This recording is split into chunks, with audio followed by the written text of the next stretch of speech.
Cette chanson, elle est pour ceux qu'on croise tous les jours, sans même connaître leur prénom. Pour cette femme qui nettoie ton bureau avant ton arrivée. Pour cet homme qui ramasse ce que tu as laissé derrière toi. Pour nos mères, pour nos pères, qui ont parfois courbé le dos toute une vie, pour que leurs enfants puissent garder la tête haute. Aujourd'hui, c'est à nous de vous regarder.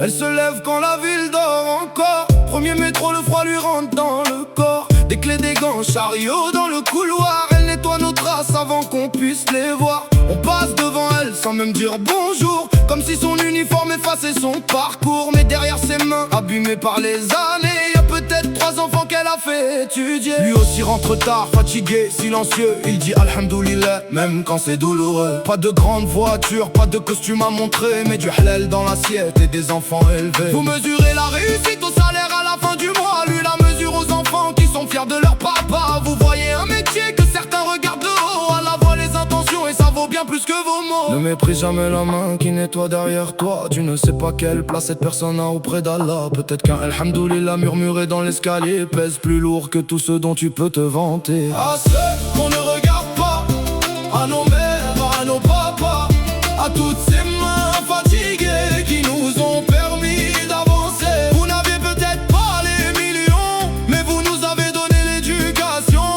À toi du courage et de la dignité, et surtout la baraka dans le foyer. À ceux qu'on ne regarde pas, moi aujourd'hui je parle de vous tout bas, car aux yeux des hommes vous êtes peut-être oubliés, mais auprès d'Allah, qui sait quelle est votre vraie place. Et toi, ma sœur, avec ton voile et ton balai, quand tu viens nettoyer, bizarrement ça ne dérange jamais. Tu peux entrer dans l'école, les bureaux, l'assemblée, tant que c'est pour laver le sol et tout ranger. Mais si demain cette même femme passe ses diplômes, qu'elle devient médecin et qu'elle soigne des hommes, ingénieure, avocate, chercheuse ou professeur, tout à coup son voile devient votre plus grande peur. Alors expliquez-moi cette drôle de tolérance. Pourquoi son voile disparaît quand elle fait la maintenance? Pourquoi il devient problème quand elle veut réussir, quand elle veut prendre la parole, décider, construire? Quand elle nettoie votre bureau, son foulard vous dérange pas, mais quand elle veut s'asseoir derrière, là vous ne voulez pas. Quelle hypocrisie, dans certains de vos discours, vous acceptez ses services, mais beaucoup moins son parcours.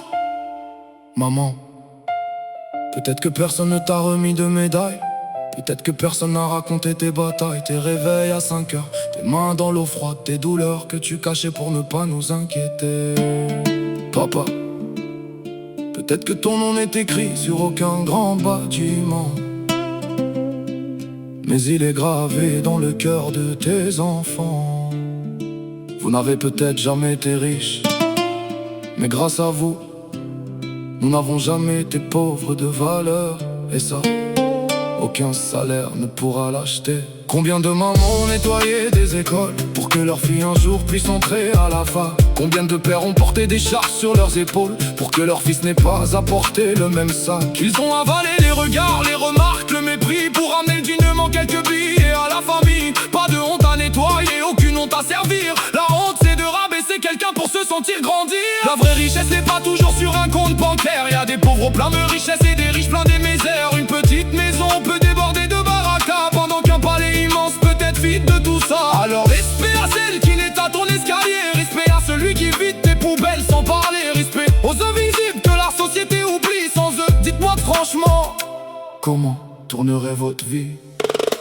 À ceux qu'on ne regarde pas, à nos mères, à nos papas, vous savez sacrifier votre santé pour que nous puissions avancer. Gardez vos médailles et vos millions, nous on connaît la valeur de leur sacrifice. Ils nous ont lésés mieux qu'un héritage, une éducation, une dignité, du courage. À toutes les femmes de ménage, à tous les hommes qu'on lève dans l'ombre, relevez la tête, vous n'êtes petit devant personne. La valeur d'un être humain ne tient pas dans sa fonction. Et si certains ne connaissent même pas votre prénom, Allah connaît vos fatigues et vos intentions. Alors ne méprise jamais celui que le monde a oublié, car celui que tu regardes ici-bas peut avoir auprès d'Allah.